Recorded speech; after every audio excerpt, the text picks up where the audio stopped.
Hello guys, welcome to our channel. First మనం ఏం చూస్తున్నాం? జాగ్రఫీ 6th క్లాస్ నుంచి first lesson the earth in the solar system. Book పేరు ఏంటంటే the earth and our habitat. So ఇక్కడ first మనం ఏం డిస్కస్ చేస్తాం? సన్, తర్వాత moon, planets, asteroids, meteoroids, extra. So first వెళ్దామా? Sun it's called centre of solar system. ఎందుకు? Because ప్రతి ప్లానెట్ సన్ చుట్టూరే తిరుగుతుంది కాబట్టి. సో ఆ తిరిగే ఒక యాక్సెస్ని ఆర్బిట్ అంటారు. తర్వాత చూద్దాం. ఫస్ట్ ఏంటంటే it's made up of extremely hot gases. అంటే హీలియం చాలా ఉంటాయి గ్యాస్లు అనమాట. ఆ గ్యాస్లు కంబైండ్ అయ్యటం వల్ల ఎక్స్ట్రీమ్ హీట్ ప్రొడ్యూస్ చేస్తుంది. ఆ ఎక్స్ట్రీమ్ హీట్ మనకి ఎల్లోగా కనిపిస్తుంది అనమాట. ఇదంతా liquid, it burns every time and it's keep on increasing. So మనకి ఎర్త్కి 150 మిలియన్ కిలోమీటర్స్ డిస్టెన్స్ ఉన్నమాట. మధ్యలో మనకి 2 ప్లానెట్స్ ఉంటాయి, మెర్క్యూరీ, వీనస్. ఈ 2 ప్లానెట్స్ తర్వాత ఎర్త్ ఉంటుంది. సో ఇక్కడ planets there are 8 planets in solar system: Mercury, Venus, Earth, Mars, Jupiter, Uranus and Neptune. ఇవన్నీ ఏంటంటే ఫిక్స్డ్ ఆర్బిట్. ఇక్కడ స్పెల్లింగ్ మిస్టేక్ ఉంది, ఆర్బిట్. వీటిని ఆర్బిట్ అంటారు. దీన్ని అంటే ఫిక్స్డ్ ఆర్బిట్లో సన్ చుట్టూరు తిరుగుతాయి. సో ఇక్కడ నియరెస్ట్ ప్లానెట్ వచ్చి Mercury. So and Neptune it's far. ఇక్కడ మనకి ఈ 4 ఉన్నాయి చూడండి: మెర్క్యూరీ, వీనస్, ఎర్త్, మార్స్. వీటిని ఇన్నర్ ప్లానెట్స్ అంటారు. Jupiter, Saturn, Uranus and Neptune వీటిని అవుటర్ ప్లానెట్స్ అంటారు. వీటిని డివైడ్ చేసేది ఇది ఆస్ట్రాయిడ్ బెల్ట్. దీనివల్ల ఏంటంటే ఇవి ఇన్నర్ ప్లానెట్స్, ఇవి అవుటర్ ప్లానెట్స్గా మనం పిలుస్తున్నాం. సో ఇక్కడ ఇదివరకు 2006 బిఫోర్ మనకి 9 ప్లానెట్స్ ఉండేవి. ఇంకో ప్లానెట్ ఏంటి అనేది క్వశ్చన్. ఇక్కడ which planet is removed from the solar system? So if you know the answer please comment below. Next ఇప్పుడు ఎర్త్ డిస్కస్ చేద్దాం. ఎర్త్ వచ్చేటప్పుడు ఏంటంటే 3rd planet near to the sun. చెప్పాను కదా ఇందాక. ఇక్కడ చూడండి, ఇక్కడ Earth. So Earth is third near to the sun and 5th largest planet in solar system. అంటే పెద్దదన్నమాట. వీటిలన్నింటినీ 8 ప్లానెట్స్ని కంపేర్ చేసుకుంటే 5th లార్జ్లో ఉంది. So it's also called blue planet. Blue planet అంటే ఏంటి అంటే ఇక్కడ కనిపిస్తుంది చూసారా, ఎర్త్ మనల్ని బ్లూగా కనిపిస్తుంది కాబట్టి పైనుంచి మూన్ నుంచి చూశారు. మూన్ నుంచి చూసేటప్పటికి మన బ్లూ కనిపించింది కాబట్టి బ్లూ ప్లానెట్ అని పిలవడం మొదలుపెట్టారు. ఎందుకంటే 2/3 ఆఫ్ వాటర్ మన ఎర్త్ మీద ఉంది. సో ఇదంతా వాటర్, 2/3 ఆఫ్ వాటర్ కవర్ చేయడం వల్ల దాన్ని మనని బ్లూ ప్లానెట్ అంటారు. So what is the shape of earth? Earth shape ఏంటి?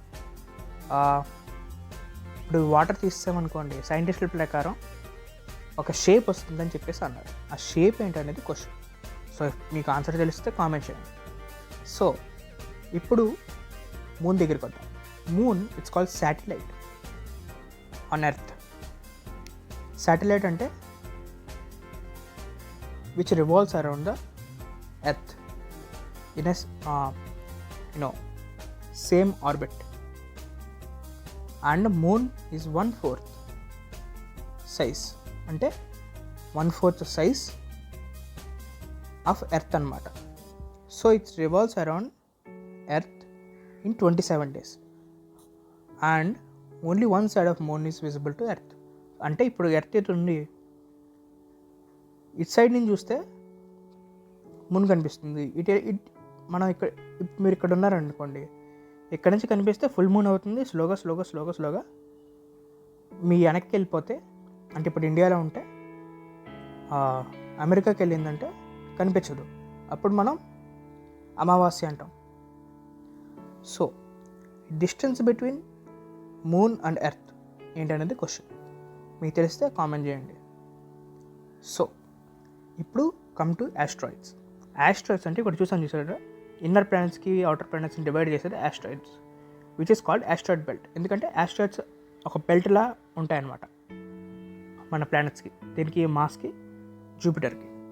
So here the definition, they are the numerous tiny bodies which move around the sun between orbit of Mars and Jupiter. అంటే ఇవి orbits అంటారు కదా, వీటి చుట్టూరు వీటి మధ్యలో తిరిగేదాన్ని asteroids అంటారు. కాబట్టి వాటిని ఆస్ట్రాయిడ్ బెల్ట్ అంటారు.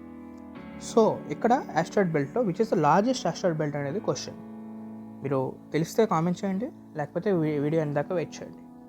సో ఆస్ట్రాయిడ్స్ అనేవి ఎలా ఫామ్ అయినాయంటే, కొన్ని ప్లానెట్స్ డిస్ట్రాయ్ అవడం వల్ల వాటి పీసెస్ వచ్చేటప్పటికి మొత్తం కంబైండ్ అయ్యి ఒక ఆస్ట్రాయిడ్ బెల్ట్లా తయారైన అనమాట. సో నెక్స్ట్ వచ్చేటప్పటికి మెటీరాయిడ్స్. మెటీరాయిడ్స్ అంటే అవి small pieces of rocks which move around the sun. So sometimes we also experience that. మనం కూడా చూస్తూ ఉంటాం, తోకచుక్కలు మనం విష్ చేసుకోవాలంటాం చూడండి, స్టార్స్ పడిపోతుంటాయి. సో దాన్ని మనం అంటాం, ఇంగ్లీష్లో ఏమంటారు అనేది question. So next, why star and moon are not visible during the day. ఎందుకని మనకి మూనును ఇంకా నక్షత్రాలు కనిపించవు పగలపూట? బికాస్ ఎందుకంటే సన్ అనేది ఎక్కువ వెలిగిస్తుంది కాబట్టి. కానీ దాన్ని ఆన్సర్ ఏంటనేది మీరు లాస్ట్లో చూద్దు. కానీ తర్వాత ఇక్కడ polar star and constellation. Constellation అంటే ఏంటంటే ఒక స్టార్ ఇంకో స్టార్ అన్ని స్టార్లు కలిపి ఒక షేప్ అనేది ఫామ్ చేస్తాయి. ఆ షేప్ అనేది ఫామ్ చేసినప్పుడు కాన్స్టలేషన్ అంటారు. ఎందుకంటే మనకి డిఫరెంట్ షేప్లో కనిపిస్తాయి. సెజిటేరియస్ అని, ఇంకో ఇక్కడ చూసారా స్కార్పియస్ అంట, ఇంకో సెజిటేరియస్, సాట్రమ్ ఎక్సెట్రా. ఇవన్నీ ఒక షేప్లో ఫామ్ అయితే ఒక స్టార్స్ అన్నీ కలిపి దాన్ని కాన్స్టలేషన్ అంటారు. ఇక్కడ పోలార్ స్టార్ కొద్దాం. పోల్ స్టార్ అంటే it's also called north star. ఎందుకంటే మనం ఎప్పుడు చూసినా నార్త్ సైడ్ ఒక స్టార్ మనకి కనిపిస్తూనే ఉంటుంది. ఎన్ని స్టార్లు మారినా అదొకటే నార్త్ సైడ్లో ఫిక్స్డ్గా ఉంటుంది. కాబట్టి దాన్ని పోలార్ స్టార్ అంటారు. ఇప్పుడు మ్యాన్ వర్సెస్ వైల్డ్ చూసారనుకోండి, దాంట్లో మీకు తెలుస్తుంది, వాడికి తెలుస్తుంది డైరెక్షన్. అలాగా ఈ నార్త్ అనేది ఈ స్టార్ని చూసుకుంటూ కనిపెడుతూ ఉంటాడు. ఓ నేను ఇక్కడ ఉన్నాను, ఇది నార్త్, ఇది వెస్ట్, ఇది సౌత్, ఇది ఈస్ట్ అని. సో నార్త్ స్టార్ అనేది ఫిక్స్డ్ పోలార్ ఎండ్లో ఉంటుంది అన్నమాట. So planets of solar system. ఇప్పుడు మన గుర్తు తెచ్చుకున్నారు అనుకోండి, Mercury, Venus, Earth, Mars. Inner planets, ఈ వాటర్ ప్లానెట్స్. సో ఇంతకుముందు క్వశ్చన్ అడిగాను, ఏంటది? Which planet remove from solar system? ఏంటది? It's called Pluto. ప్లూటో అనే గ్రహం 2006లో రిమూవ్ చేయబడింది. ఎందుకంటే అది ఒక ఆర్బిట్ను వదిలేసి ఒక ప్లానెట్ చుట్టూరు తిరుగుతుంది కాబట్టి. So this is first question answer. Second question answer, shape of earth ఏంటి? ఇప్పుడు వాటర్ తీసామనుకోండి, ఇది జియాయిడ్ షేప్లో ఉంటుంది. జియాయిడ్ అంటే సర్కిల్ షేప్లోనే కానీ ఎగురు దిగుడుగా. సో జియాయిడ్ షేప్ అనమాట. Distance between moon and earth, ఇది నేను ఆన్సర్ చేయను, మీరు కామెంట్ సెక్షన్లో చేయండి. So which is the largest asteroid belt? Asteroid belt చూసామనుకోండి, ఇక్కడ కనిపిస్తుంది.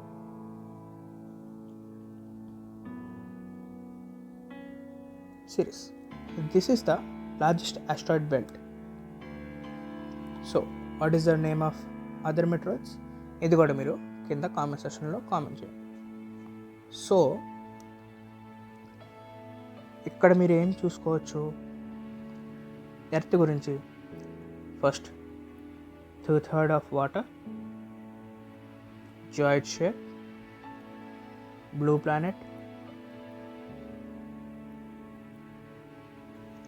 natural satellite, moon, and production of ozone. So ఇప్పుడు ఓజోన్ లేకపోతే will be affected by the sun UV rays and which causes so many things, cancer, etc. So earth is the only habitat, అంటే life ఉన్న planet earth మాత్రమే. ఈ మిగతా ప్లానెట్లలో ఇక్కడ earth తప్ప మిగతా ప్లానెట్లో ఎక్కడ నో లైఫ్. అంటే ఇప్పుడు దాకా మనం డిస్కవర్ చేయలేదు.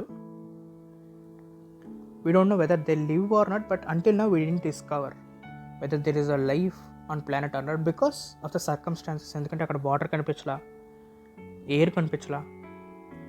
సో మనం అజ్యూమ్ చేసుకున్నాం అనమాట మిగతా ప్లానెట్ల మీద లైఫ్ లేదు.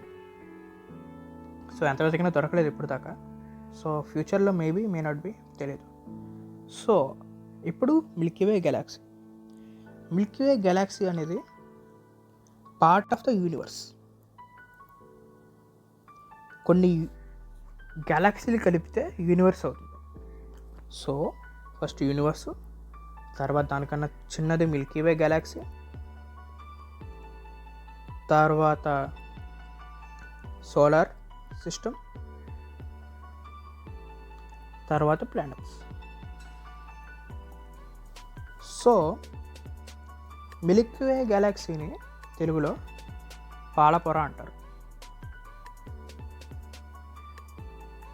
లేదా మామూలుగా చూసుకుంటే ఇండియా ఒక పేరు ఇచ్చింది ఏంటంటే, ఇండియనే కదా, వరల్డ్ కూడా అనుకుంటా, తెలీదు, Akash Ganga.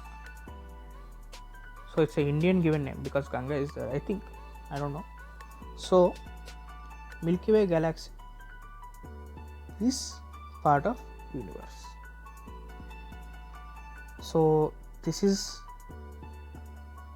the last thing which I want to discuss the topic. So if you like the video, subscribe, like and share if possible, or if you don't like it, you are welcome to dislike.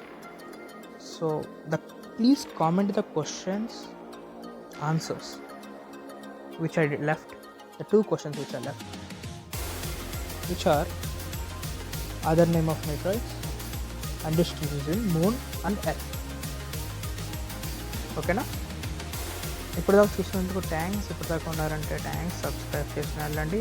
అలాగే we'll post new content regarding the some of the concepts of mechanical engineering and some concept of law, and also we'll podcast some of the things which is happening.